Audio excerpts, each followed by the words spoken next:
Hello, and welcome to the ROSA Worldwide Webinar Series. My name is Mike Reed. I'm the Chief Scientist at ROSA. Please check your email or our website for upcoming webinars. Also, during today's webinar, you'll be able to ask questions of the speaker using the question and answer panel button at the bottom of your screen, and we'll ask questions at the end of his presentation. Our speaker today is Andrew Goetz. Andrew Goetz is a biomedical engineering graduate student at Yale, studying cellular heterogeneity in signaling and metabolism under Purushottam Dixit. Andrew received his undergraduate degree in applied mathematics and physics at Georgia Southern University, and Andrew completed an industry internship at Genentech under the supervision of Luca Gerosa, where he contributed to the development of systems pharmacology methods for targeted therapies of oncogenic signaling. Welcome, Andrew. We look forward to your presentation. Awesome. Thank you so much, Mike. Okay, let me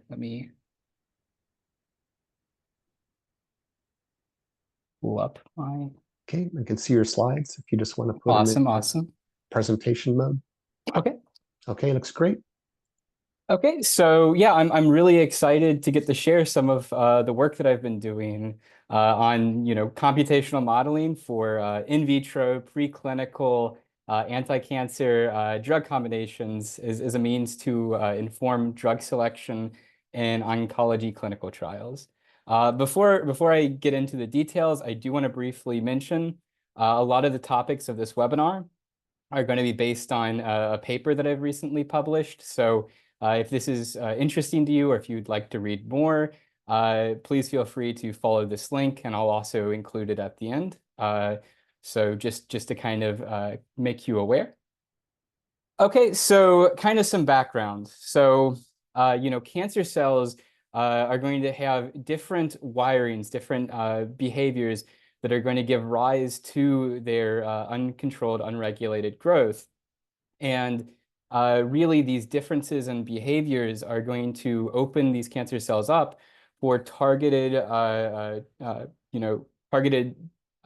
attacks on different vulnerabilities. So a cancer cell is going to have different pathways it's going to rely on, different mechanisms it's going to engage, and we can engage those differences in order to target cancer cells while leaving healthy cells less affected.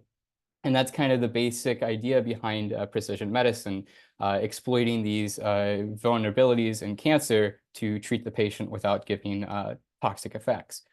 However, there are some significant issues in developing these kind of therapeutic approaches. And one of the big kind of obstacles is the existence of resistance mechanisms. So the basic idea here is I might have a drug that can target a certain pathway that is kind of acting out in a cancer cell, and maybe the cancer cell will switch to a different pathway. Maybe the cancer cell will actively push back against my targeted treatment and actually start to kick up its activity through that pathway in response to my drug. So there's all these different ways that cancer can kind of adapt and resist medications, especially when you're only using a single avenue of attack.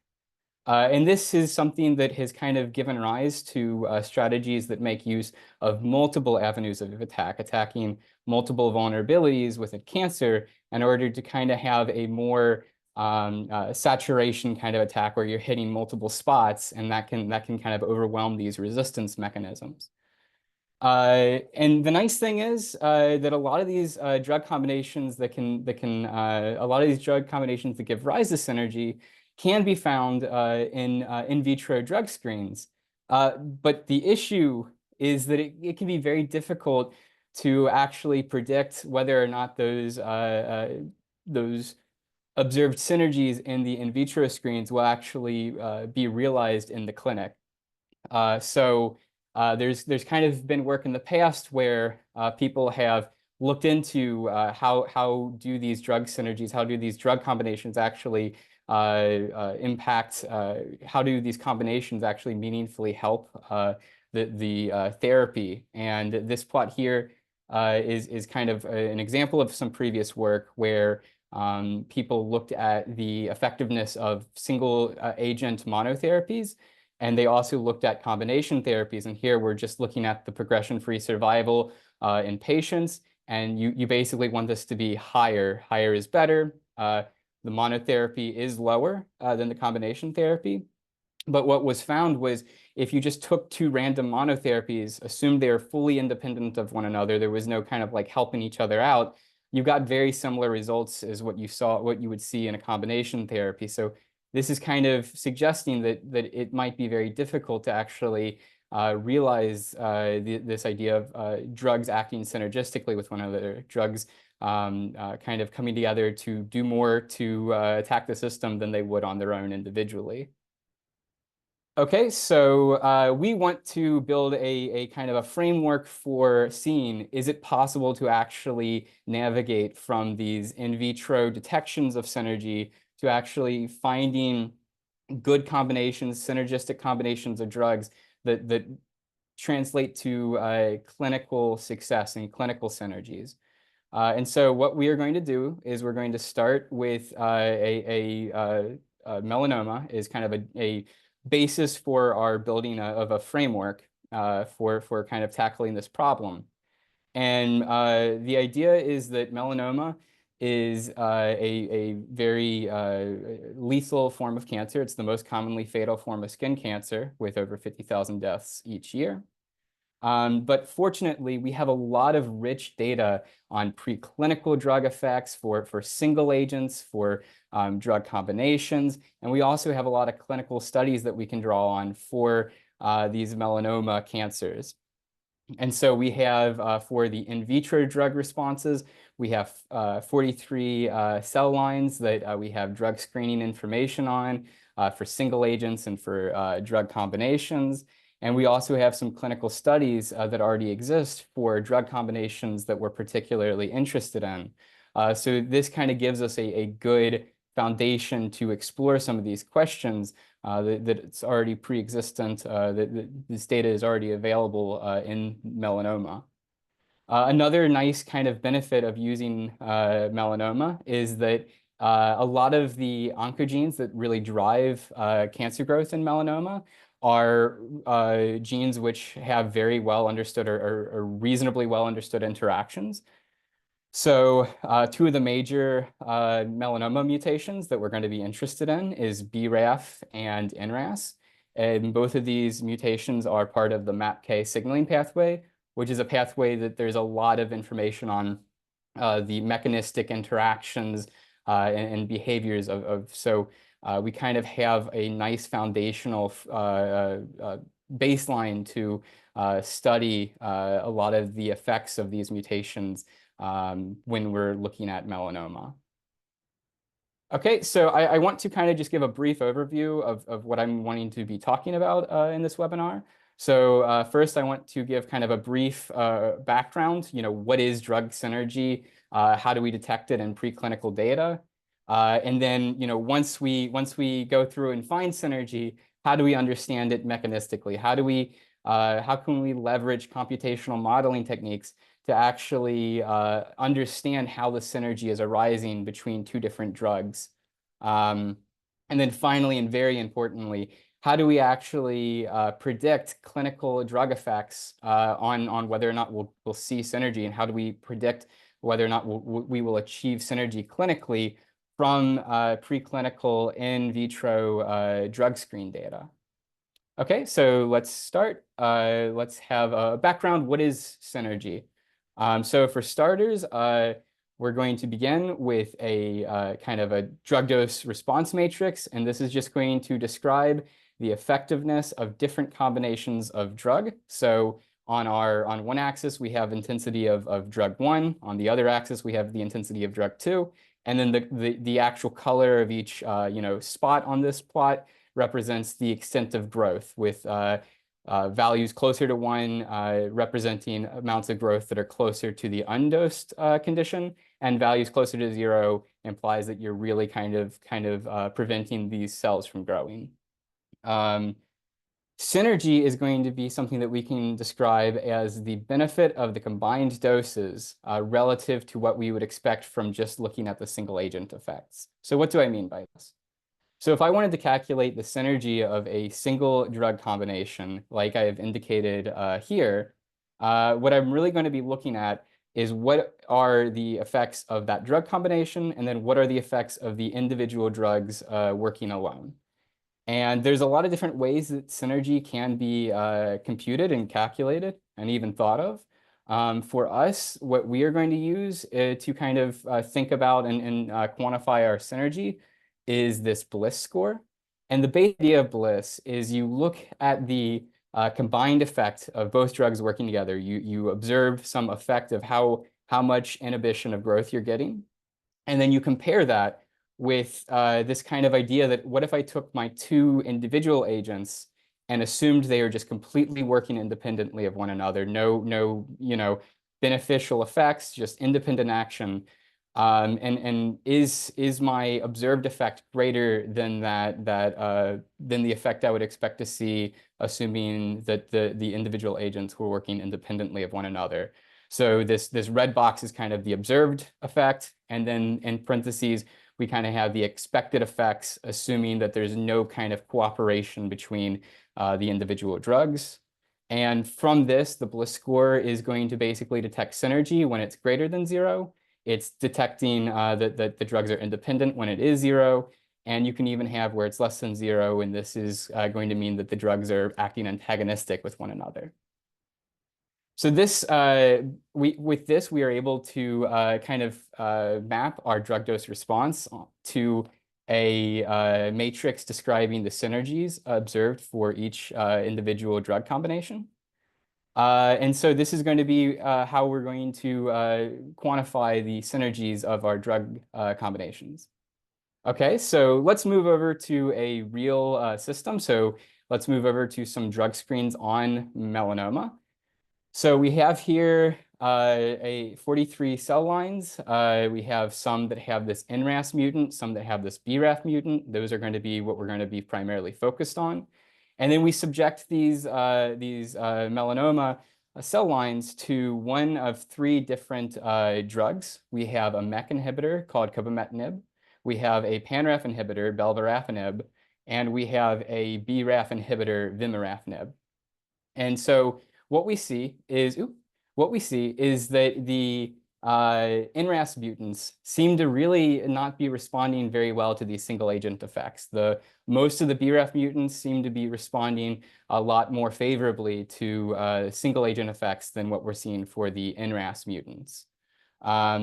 But what about drug combinations? What if we combine some of these drugs? So if we combine cobimetinib and vimorafenib, we can see what the synergies look like for that. And we can also look at the synergies for belvarafenib and cobimetinib, which the belvarafenib and cobimetinib is the bottom row. And we see here something that I think is very, very cool. It's kind of a flipped script, the NRAS mutants are resistant to the single agent effects, but they're actually the things that are receiving the strongest effects from synergy when we use combined drug doses. So it seems like these NRAS mutants really need a kind of nice combination of inhibitors in order to really meaningfully have their growth suppressed and kind of be brought under control.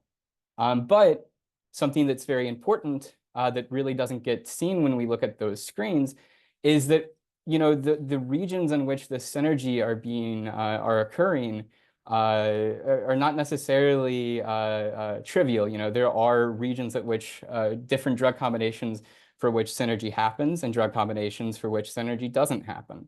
So for the BRAF mutants, this is very easy. There's not a lot of synergy going on here. The single agents are doing a fine job, so this isn't very concerning, but we don't really observe much synergy overall.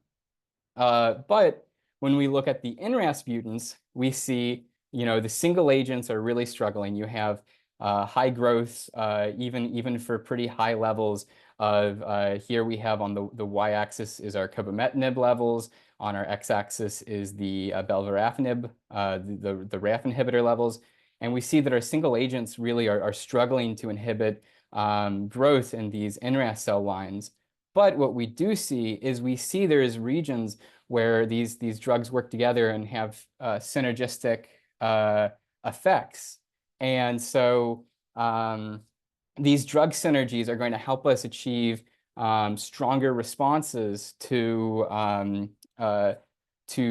basically, it's going to bring about a stronger suppression of cell growth than what we're getting from these single agent effects. And for our NRAS mutants, that's very important. But it's important to realize this is a small target. There is only a fairly small region in which we actually observe this synergy. And this is kind of obscured by our drug screen. So we really need to make sure that we can hit this synergistic regime if we want to get any benefit from these combined doses or any special synergistic benefit from our dose combinations. Okay, so that kind of gets the background out of the way, and now we know there's this synergy that exists in these NRAS cell lines. We're not seeing it in the BRAF cell lines. So we kind of have two different avenues that we can take here. We can look into why this synergy is happening and why it's happening for one cell line and not the other, and kind of gain a good mechanistic understanding of what's going on here. And then we can kind of ask the more directly clinical question of how do we actually hit this target that we saw with the NRAS cell line. So I'm going to talk first about this computational modeling. So we can kind of explore why we're seeing this synergy. So the basic idea here is we're going to make use of a rule-based computational model as a way to have a quantitative framework to make predictions and incorporate a bunch of experimental observations in order to really understand what's going on mechanistically behind this kind of observed synergy. And so the basic idea behind these rule-based computational models, there's software that kind of handles these rule-based modeling kind of approaches, and you can put in known species with respect to the pathway interactions, measured kinetic rates, different experimental and known features of a certain particular maybe signaling transduction pathway. And what this rule-based kind of modeling software is going to do is it's going to generate for you from these rules a set of numerically solvable ordinary differential equations that's going to let you simulate your signaling your signal transduction network. And so the basic idea here is you're left with a model that can be simulated and has a bunch of parameters that you might have kind of rough ideas of what those parameters are, but you might not know exactly what they are for every cell line. And you can actually use experimental data to train these models and really hone in on good parameter ranges that recapitulate experimental observations. And once you have this trained kinetic or this trained model of ordinary differential equations, you can start to make predictions, and that's going to be very helpful for us. So what we want to do is we want to understand what could be causing the resistance that we're observing in the NRAS mutant line. You know, we're seeing this line is very resilient to single agent doses, and maybe understand how we're getting this synergistic effects when we combine belvarafenib and cobimetinib. So what we're going to do is we're going to start with a pre-existent rule-based model on the MAPK pathway called MARM2. We are going to modify this pathway to kind of bring it up to experimental observations about things like the NRAS Q61 mutant in particular. And we are also going to add in a particular feedback mechanism. This feedback mechanism is basically one where ERK, activated ERK, which is kind of one of the final readouts of this pathway, is actually going to have a negative feedback back to the RAF dimers. So when ERK is active, it's going to effectively phosphorylate RAF, and doing so is going to prevent that RAF from forming dimers. And that's going to basically make that RAF much less signaling competent. And so there's kind of this negative feedback. And we believe that this negative feedback might potentially be explaining why we have this single agent resistance. And so we add this to our model and we simulate what happens when we add cobimetinib at different levels. So we kind of go through and we specify some amount of cobimetinib. We simulate the system until it reaches steady state. And then we add a little bit more cobimetinib, or we start with a new system with a little bit more cobimetinib, and we go through and kind of get a response range of how the cell is responding to different levels of this MEK inhibitor. And we see, surprisingly, that when we add this MEK inhibitor, we actually get increased signaling through the upstream, through the RAF, through the MEK, and this ends up with ERK needing very high levels of cobimetinib to be fully suppressed. And this, it seems like this could very well be arising because of this feedback loop. This feedback when we're suppressing the MEK, we're kind of removing this feedback. You know, the ERK is going down. We have less of this feedback, and that's going to, you know, give upstream or this upstream is activity through like RAF and MEK are going to rise up because of this negative feedback getting relieved. And so we want to test this. What happens if we explicitly inhibit these RAF dimers? You know, if we add a RAF inhibitor that's going to prevent these RAF dimers from kicking up and rising up in response to our cobimetinib attack. And so we add belvarafenib, and we see that this is really squashing this kind of resistance mechanism, which is kind of lending credit to the idea that it very well could be through this RAF dimerization that we're having this resistance. We want to validate this, so we validate this using in vitro experiments. We see that the MEK goes up in both the experiment and our predictions, and the ERK drops down as expected as well. For the BRAF mutants, we have kind of an interesting fact about these mutants is that their monomers are signaling competent. And so there's really no feedback here between the ERK and the RAF dimers. The ERK might phosphorylate the RAF, but there's not an impact on the signaling competency of RAF, of this BRAF mutant. So it's not really a meaningful feedback mechanism for this cell line. And so here we're going to dose this line with both cobimetinib and belvarafenib. And we see here that there's really no funny business. We have both of these drugs seem to be effectively squashing the activity through this pathway. And we can validate that with in vitro experiments. And so this kind of shows us that it gives kind of another reason to believe that the mechanism of action appears very likely to be this RAF dimerization, because we don't see it in the BRAF mutants, which lack this as a meaningful feedback mechanism. And we validate with the Western blot. Now we can actually go in and we have this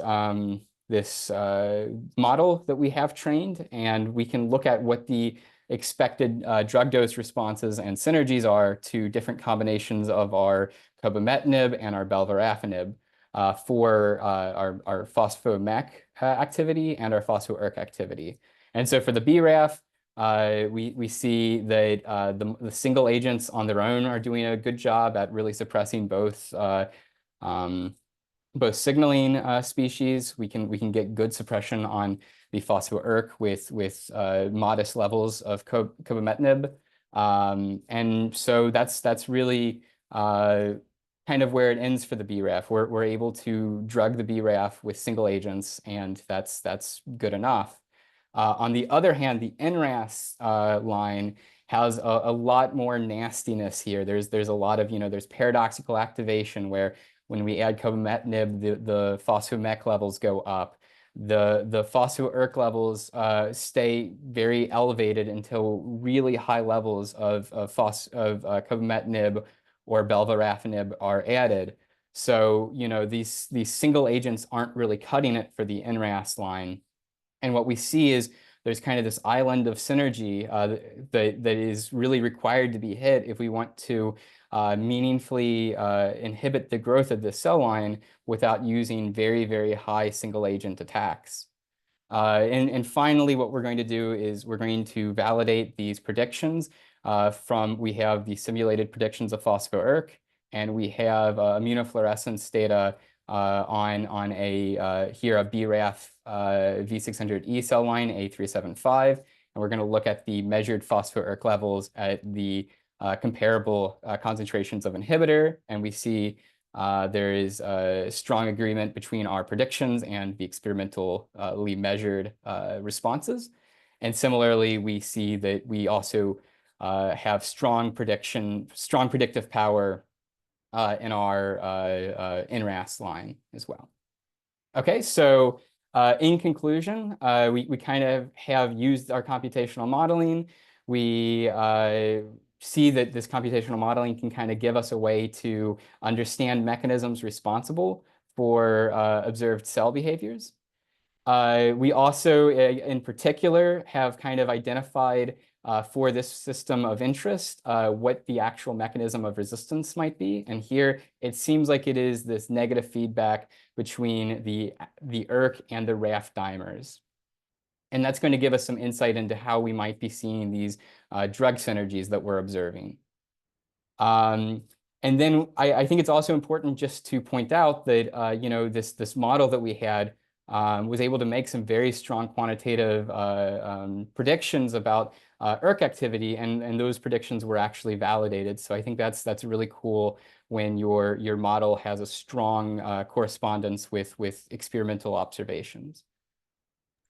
Okay, so that kind of answers half of our questions. How are we how is this synergy coming about? How do we mechanistically explain this synergy? It seems like that it's at least in part due or likely due to some type of feedback mechanism from ERK to RAF. But now kind of a different question.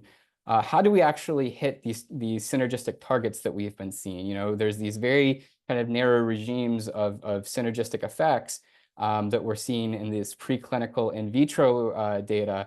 How do we actually reach that in the clinic? Okay, so for starters, I really want to stress something here, and that is that if I have a tumor and I'm able to measure the drug levels of that tumor, and I go into the tumor microenvironment, get the drug levels, and I go over to my in vitro drug panel, and I'm able to kind of see where on that in vitro drug panel my kind of tumor environment is with respect to what the drug levels are. This is not necessarily going to tell me what the tumor is going to do. Like, it's not going to give me it's not automatically going to give me insight on, is the tumor going to be shrinking? Is it going to be growing? Is it going to be responding well to treatment? That's kind of a very important, very non-trivial statement to be making that we can kind of map from these clinically or these in vivo drug concentration levels to some kind of drug effect in vitro. And so there's been work previously on kind of developing ways to map from these in vivo levels to in vitro effects.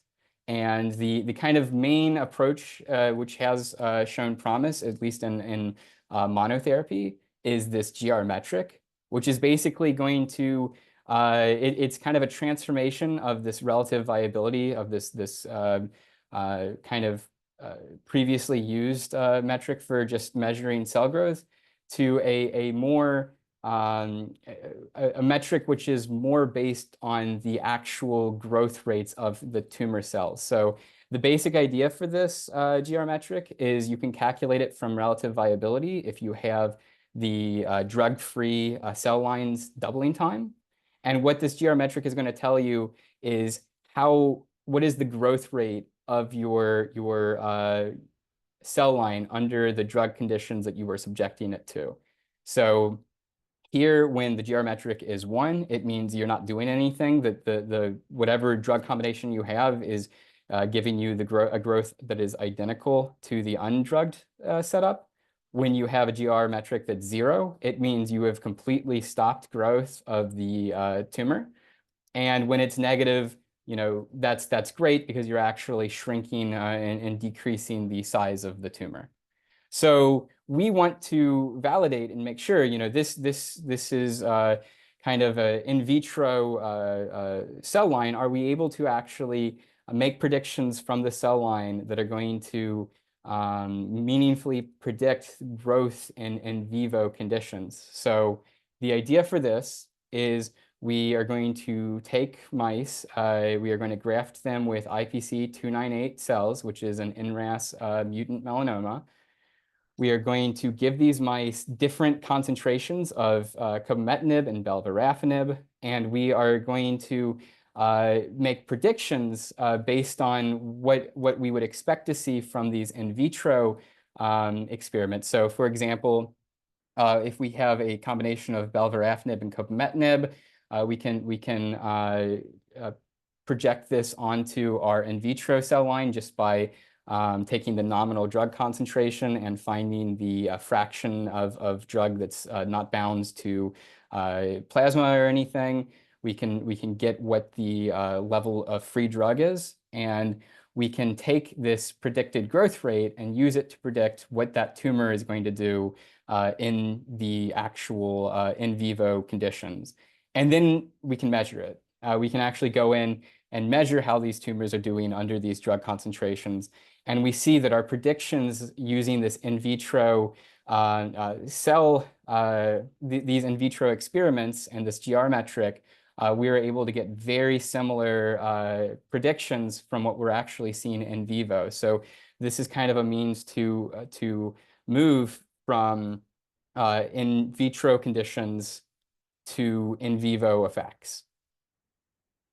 Okay, so this kind of gives us a good way to approach, this kind of lays out how we're going to approach actually projecting from clinical drug concentrations to predicted clinical effects of the drug. So we're going to start out with our in vitro drug response, dose response matrices. We're going to convert these from our growth relative viability to our GR metric so that we can actually predict something meaningful, the growth rate of these cells. And we are going to have in vivo drug concentrations that this can be obtained from previous clinical trials on the mono agents. So we can take past clinical trials on belvarafenib and find, when we gave a 400 milligrams BID, this was the plasma-free drug, and we can do that for both drugs of interest for a range of different regimens that we are interested in. And then we can very easily project these in vivo drug concentrations onto these in vitro drug responses. And this gives us a meaningful way to predict cell responses at clinically equivalent drug concentrations. Basically, these matrices that we obtain from this process is going to contain on the y-axis actual clinically kind of relevant drug doses, 60 milligrams a day, 40 milligrams a day of cobimetinib. These are clinically relevant drug levels. And then we are going to be able to, with these levels, make predictions on what type of synergy are we going to see in the clinic, what type of growth are we going to see in the clinic. Using this previous in vitro data, we're able to actually look at predictions on the tumor growths in the clinic. And that's really, really awesome. And we see here, for an example, we look at an A375 BRAF mutant, and kind of the story that we've been seeing on repeat. There's not a lot of synergy going on for the BRAF mutant, and there's not really a lot of need for synergy because the single agents are really working very well to suppress the overall growth. On the other hand, for our IPC298, our NRAS mutant, we have a lot more interesting synergy landscape, And if we want to, we can kind of exploit the synergy landscape to come up with very effective drug combinations that are going to give a lot of synergy and really suppress this tumor growth.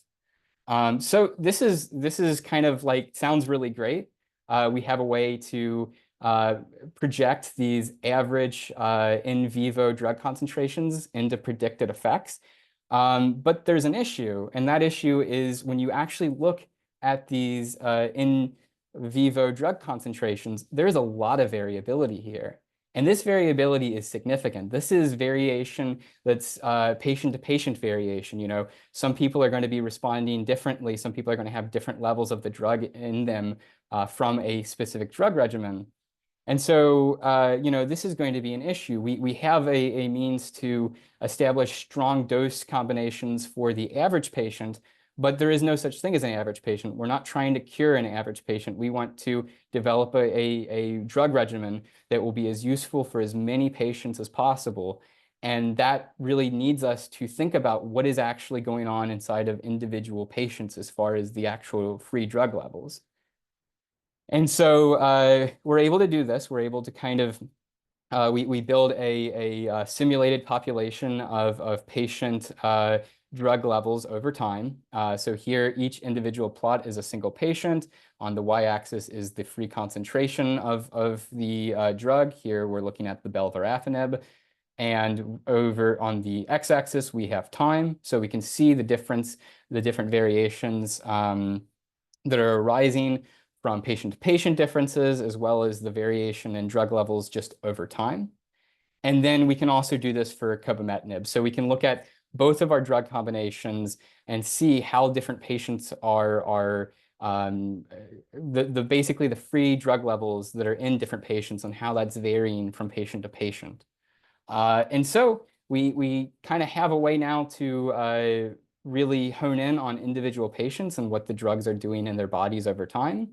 And for each point where we have within a single patient, we have the amount of free belvarafenib, we have the amount of free cobimetinib. For that point, we already have an established method to project that onto these in vitro responses. So when we do that, we can now kind of, for every patient, we can project their expected kind of response over time. And that's what we're looking at here. So each individual color is a single patient's response. And the reason why it's not just a point is because there's this variation and fluctuation in levels over time. And then these different colors, different loops are going to represent different patients that have different amounts of free drug in kind of a you know, static kind of fashion. There's these patients are going to have these differences. They're going to persist. And we're able to see where different patients fall on this dose response kind of landscape. And we can see for the BRAF mutants, kind of again, the story, very hashed through story, the BRAF mutants, there's not a lot of synergy. The single agents, the combined agents, combined drugs, it all does pretty good, even when you have this variability. People seem to be responding well to the treatment, or we predict that people are going to respond well to these treatments. But then when we go over to our IPC298 cells, our NRAS mutants, we have a lot more difficult kind of path ahead of us, because we see that there's, you know, we really need to have strong single agent effects if we want to, or if we want to just use single agents, they have to be really, really strong. We have to have very, very high single agent effects if we want to suppress growth with single agents. And we have this kind of island of synergy that if we really want to use less intense drug combinations, we really have to land in this island of synergy. And that's not going to be straightforward because we have all of this patient-to-patient variability that we have to account for. And so we want to find a way to account for it. And naturally, we can kind of play this game of looking at these landscapes and identifying ones that seem to have a lot of patients sitting in a good dose response region, but we want to go with a more rigorous, a more reliable quantitative approach. And so what we're going to do is we're going to take the predicted responses for every patient at every time, and we're going to aggregate those all together, and then we're going to look at a distribution of those aggregate responses along the population in response to a particular drug regimen. So here I'm focusing in on just the MEK inhibitor as a monoagent, and the blue is going to be the A375, our BRAF line. The IPC, or the purple is going to be our IPC 298, our NRAS mutant line.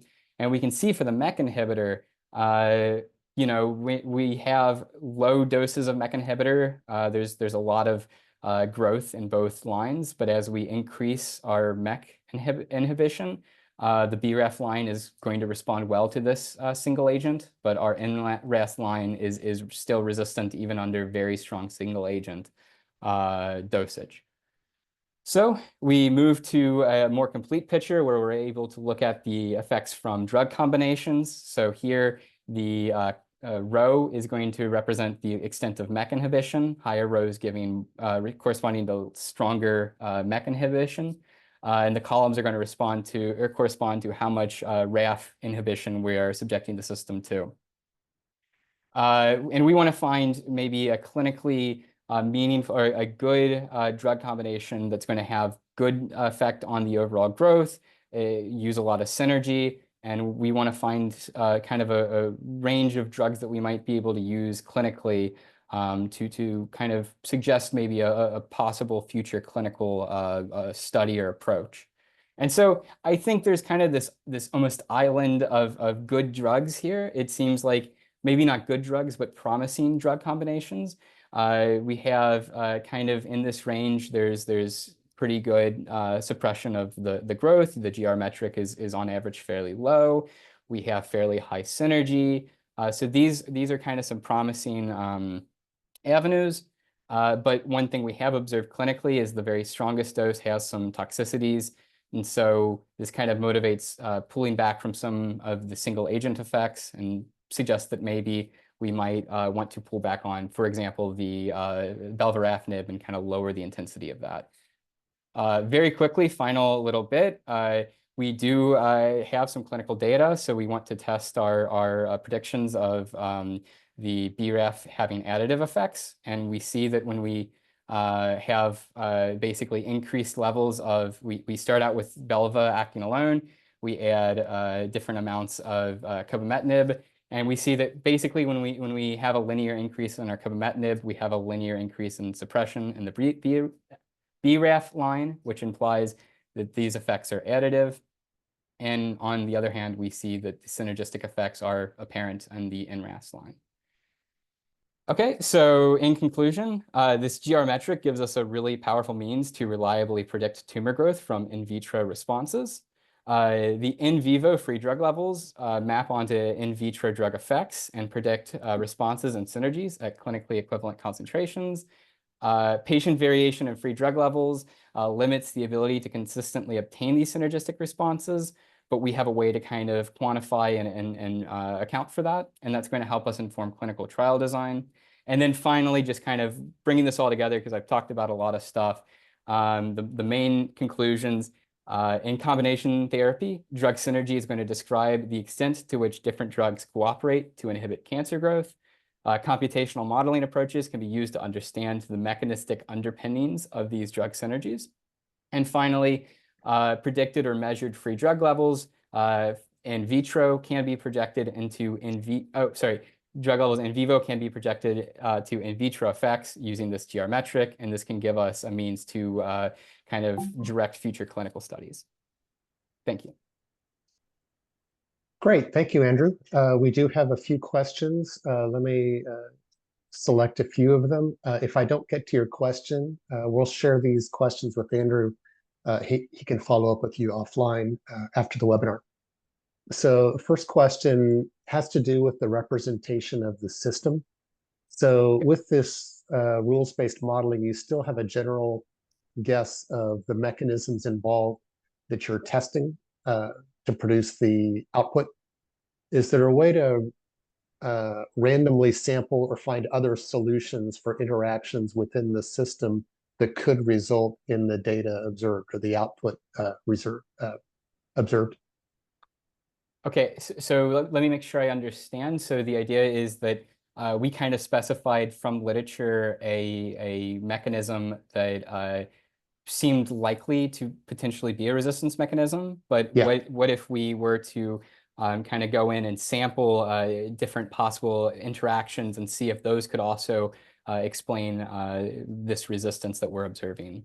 Is Yes, that either within the model that you've represented, are there ways of sampling other combinations of pathways within that model which could produce the same response and growth? And I think the other part of the question is, are there other mechanisms you haven't accounted for? yeah, so I think that's a really good question. I think as far as I for this system, I would be a little reluctant to just grab random interactions because that's going to be very combinatorically challenging. And I would worry that, if you find a interaction that gives rise to the same kind of resistance mechanism, and that's just not present in the system, if it's not not an interaction that's occurring, I would worry that, you might be generating a lot of kind of like false positive leads. But with that said, I could see this, as a meaningful way to potentially find possible novel resistance mechanisms. So my worry would be that you'd be generating a bunch of data, doing a bunch of work, and it might not be biologically realized, but it could actually be useful for hypothesis generation. And Mhm. then as far as the other question goes, could you actually repeat that? I think I forgot the second part of the The question. gist of it is within the system you have represented, are there combinations of uh, interactions that could result in the same output, the growth inhibition? Yeah, Uh, and yeah. that's a really good question. So that's something that I always kind of worry about with these is that, we put forth a mechanism and we found that mechanism is in alignment with experimental data. But are there other mechanisms that we're not accounting for?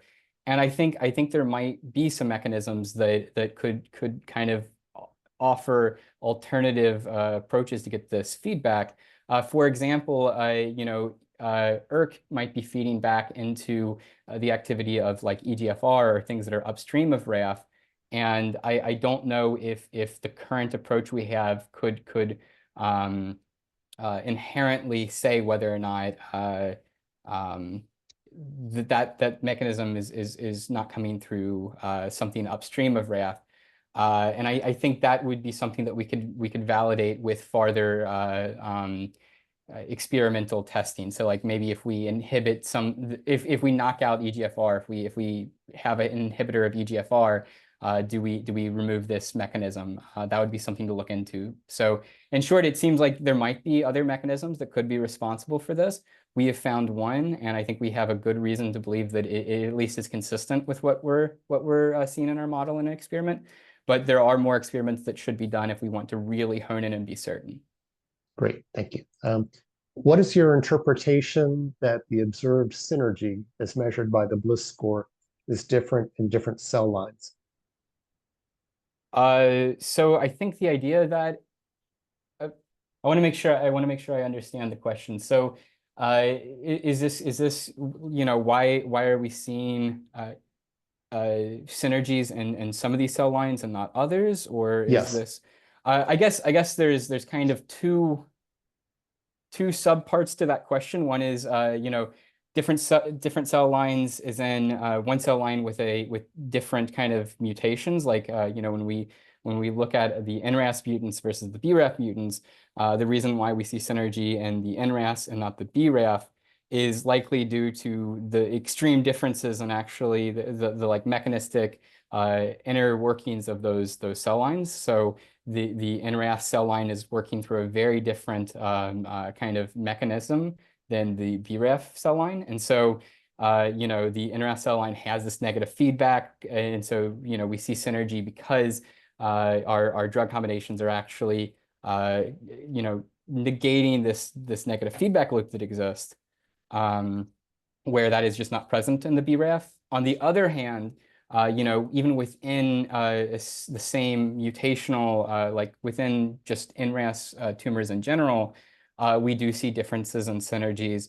And this is just going to be because, maybe your feedback loop is stronger in one versus another.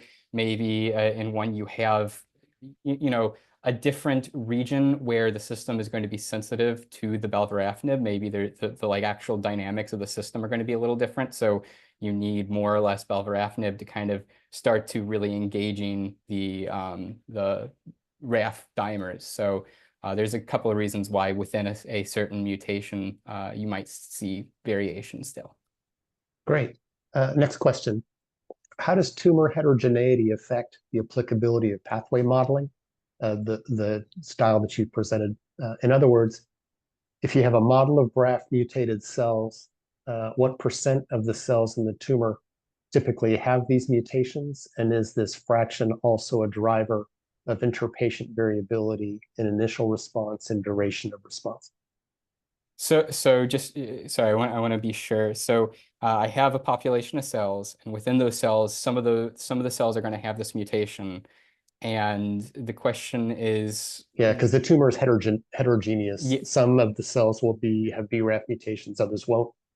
yeah, Uh, yeah, is that fraction a driver of some of the variability in initial response and duration of response?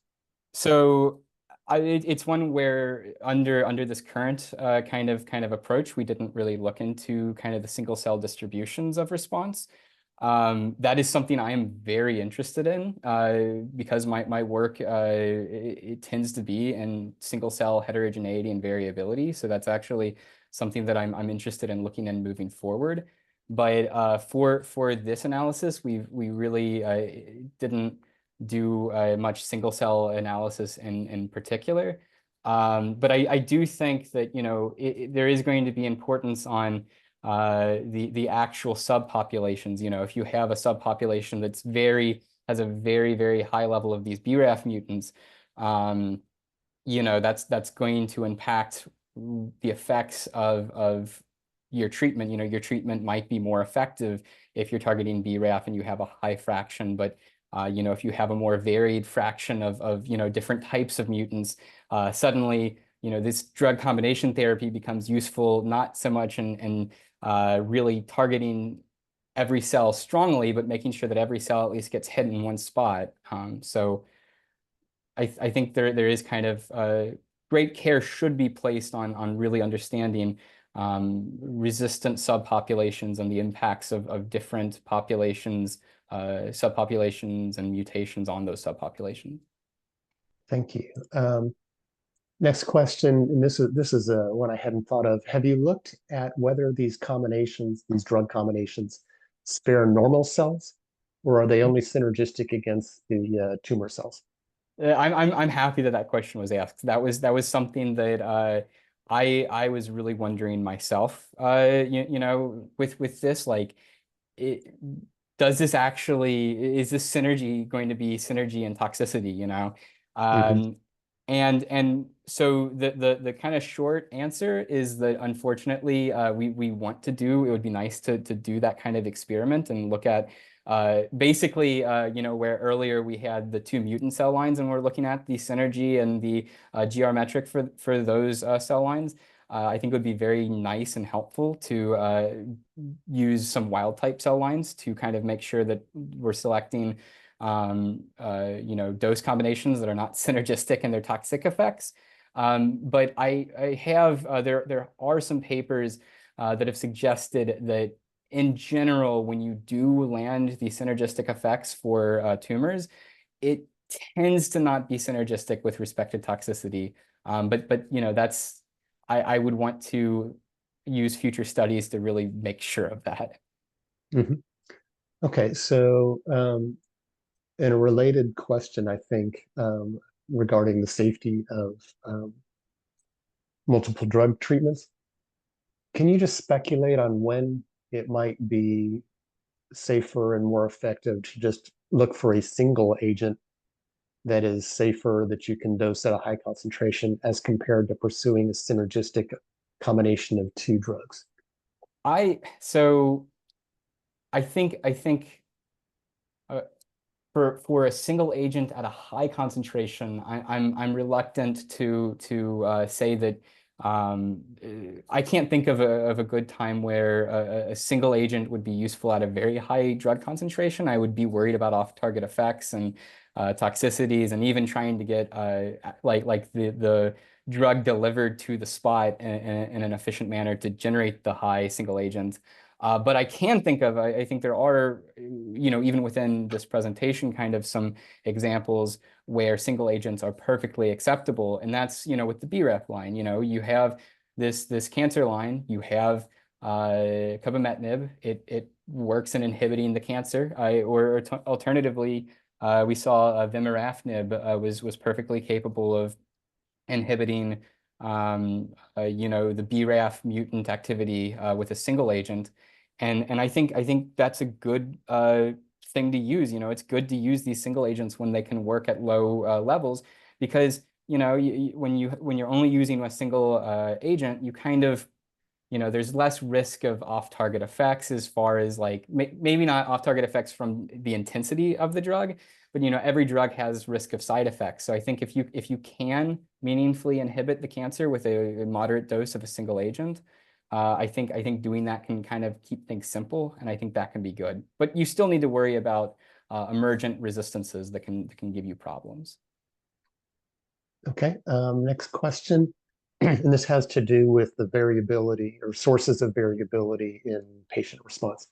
So the question is, I like your incorporation of the patient drug PK dynamics and variability on the Bliss plots, but if you tested 10 different cell lines, even with the same driver mutation, you're likely to get different islands of synergy. Have you thought about how to incorporate that variability into the dose recommendations? Yeah, so that's something that we've really wanted to do. This kind of is, I think this, what we've done here is kind of a nice proof of concept. Maybe more work than a proof of concept, but there is a lot more to do. I'm actually very glad that this question was asked. This was something that we are thinking about, of like within a population of patients, even patients that have a BRAF mutation. There's going to be a lot of different cell lines that might explain, like there's different cell lines that we could be mapping to that have this same mutation. And what if we've picked the wrong one? I think the ultimate idea here would be to find a way to meaningfully incorporate data from multiple cell lines. I don't know if that would be as simple and as easy as kind of looking at the average synergies and trying to find drug programs that are most likely to hit the most of the cell line synergy islands.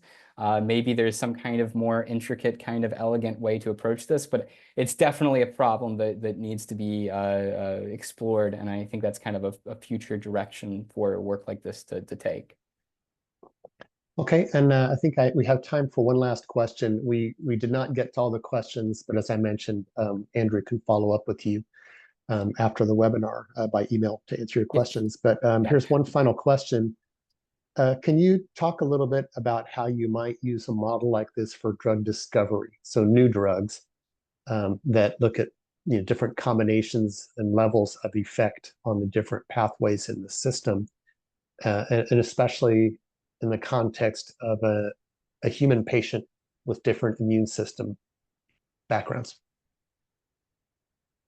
So how might we use these models to potentially discover new therapies? Yes, so you have these mechanisms represented. Can you speculate on how that might be used as a tool to guide the design of new drugs that hit pathways to different degrees, and how you might balance that with the fact that different patients may have different immune system contributions?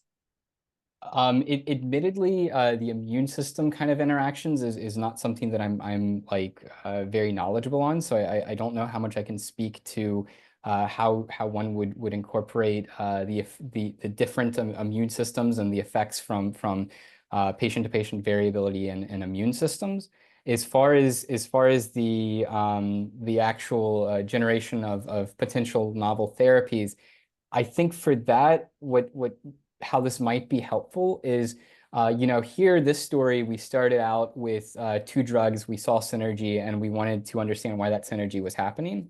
If one were to kind of encounter this problem from the opposite direction, we could see what if our modeling detected this resistance mechanism, and we could then set out to find a drug to suppress that resistance mechanism. So that might be a way to kind of use these models, identify mechanisms of resistance, and then attempt to find therapies to work against those resistance mechanisms that we detected through these models. Well, great. I want to thank you again for presenting a fine webinar. We really enjoyed it, and there was plenty of questions. Thank you so For much. the attendees, I would like to welcome you to join upcoming webinars, and please check our website for upcoming webinars. And thank you, and have a nice day. Bye, everyone.